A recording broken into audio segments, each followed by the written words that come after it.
Iran के फैसले से भारत पर मंडराया संकट, तेल की कीमतों में उछाल तय।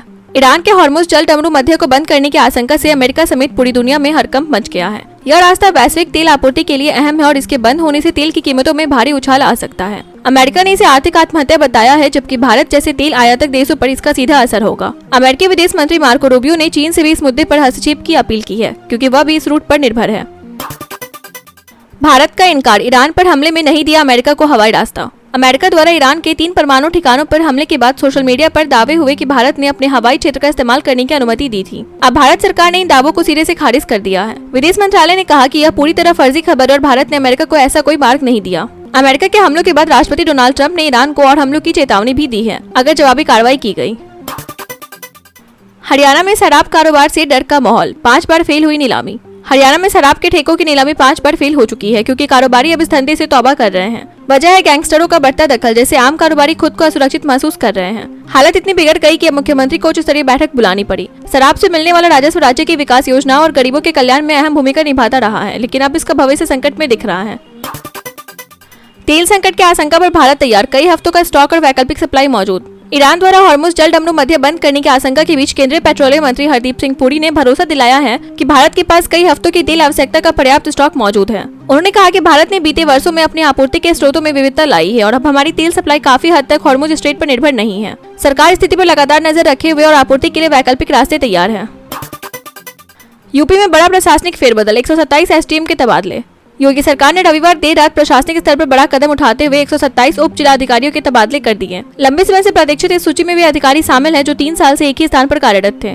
सीतापुर के एसडीएम कुमार चंद्र बाबू को बंदायूं, सहारनपुर की संगीता राघव को एलडी के विशेष कार्याधिकारी, मथुरा की श्वेता को प्रशासन अकादमी में सहायक निदेशक बनाया गया है। लखनऊ मेट्रो और एलडीए से जुड़े अधिकारियों को भी नए जिलों में तैनात किया गया है। सपा ने पार्टी विरोधी गतिविधियों पर 3 विधायकों को निकाला, कहा जहां रहे विश्वसनीय रहे। समाजवादी पार्टी ने भाजपा के पक्ष में जाते दिख रहे अपने 3 विधायकों मनोज पांडे, अभय सिंह और राकेश प्रताप सिंह को पार्टी से निष्कासित कर दिया है। पार्टी ने आधिकारिक एक्स हैंडल पर इसकी जानकारी देते हुए कहा कि इन्हें अनुशासनहीनता और पार्टी विरोधी गतिविधियों के चलते निकाला गया है। राज्यसभा चुनाव 2024 में इन विधायकों की क्रॉस वोटिंग से सपा उम्मीदवार आलोक रंजन की हार हुई थी। पोस्ट के अंत में सपा ने तंज कसते हुए लिखा, जहाँ रहे विश्वसनीय रहे। लालू के दोबारा अध्यक्ष बनने पर बवाल, विजय सिन्हा बोले पतन निश्चित, प्रशांत किशोर ने कसा तंज। राजद में राष्ट्रीय अध्यक्ष के चुनाव की प्रक्रिया शुरू हो गई और 5 जुलाई को लालू यादव के दोबारा अध्यक्ष बनने की औपचारिक घोषणा तय मानी जा रही है। इस पर डिप्टी सीएम विजय सिन्हा ने कड़ा हमला बोला है, कहा घोषित सजा याफ्ता को अध्यक्ष बनाना संविधान और लोकतंत्र का अपमान है, इसे पार्टी का पतन तय है। जनसुराज के प्रशांत किशोर ने भी तंज कसा, बोले अगर पार्टी परिवार की है तो फिर औपचारिकता की क्या जरूरत। विपक्ष ने इसे परिवारवाद और भ्रष्टाचार की राजनीति का उदाहरण बताया। मौलाना आजाद मेडिकल कॉलेज की हालत देख भड़की सीएम रेखा गुप्ता, आप पर जमकर बरसी। दिल्ली की मुख्यमंत्री रेखा गुप्ता ने मौलाना आजाद मेडिकल कॉलेज का अचानक निरीक्षण किया और वहां की जर्जर हालत देख गुस्सा फूट पड़ा। उन्होंने बताया कि 1200 छात्रों की क्षमता वाले हॉस्टलों में 3200 छात्र रह रहे हैं, लेकिन अब तक कोई मरम्मत या नवीनीकरण नहीं हुआ। कैमरे पर उन्होंने आम आदमी पार्टी को आड़े हाथों लेते हुए कहा, कॉलेज की हालत शर्मनाक है, छात्रों की सुरक्षा तक खतरे में है। उन्होंने पिछली सरकार पर लापरवाही का आरोप लगाते हुए जल्द सुधार के निर्देश दिए। विधानसभा उपचुनाव में इंडिया गठबंधन का दबदबा, आपको दोहरी खुशी, भाजपा को झटका।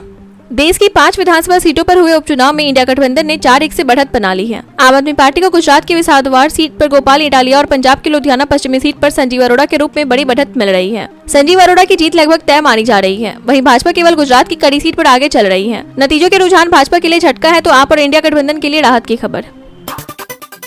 हॉर्मुज़ स्ट्रेट बंद होने पर भारत चीन को तगड़ा झटका, अमेरिका को नुकसान नहीं। ईरान की संसद द्वारा हॉर्मुज़ जल डमरू मध्य बंद करने की मंजूरी से वैश्विक ऊर्जा संकट गहरा सकता है। यह समुद्री गलियारा दुनिया की 1/3 तेल आपूर्ति का मार्ग है। इसके बंद होने से भारत और चीन जैसे देशों को सबसे बड़ा झटका लगेगा, क्योंकि वे खाड़ी देशों से बड़ी मात्रा में तेल और गैस आयात करते हैं। खासकर चीन जो ईरान से सबसे अधिक तेल खरीदता है, भारी नुकसान झेलेगा। वहीं अमेरिका जो अब ऊर्जा के मामले में आत्मनिर्भर हो चुका है, संकट से अपेक्षाकृत कम प्रभावित होगा।